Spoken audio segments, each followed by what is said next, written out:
Welcome! In this walkthrough, I'll show you how to calculate employee bonuses in Excel using a simple lookup formula and automated calculations. Let's start by opening your Excel file that contains the employee data you want to work with. Here's where we'll create the bonus lookup. In the bonus column, we'll enter a VLOOKUP formula that references each employee's position from column B and matches it against your bonus table in columns G and H. To display the bonus as a percentage, head up to the Numbers section in the Excel ribbon and choose the percentage format. Now let's calculate the total bonus amount.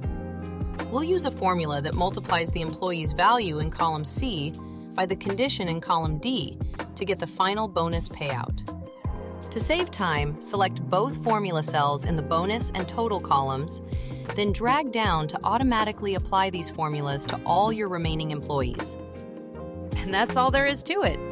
You now know how to set up automated bonus calculations in Excel. Feel free to restart if you'd like to go through it again.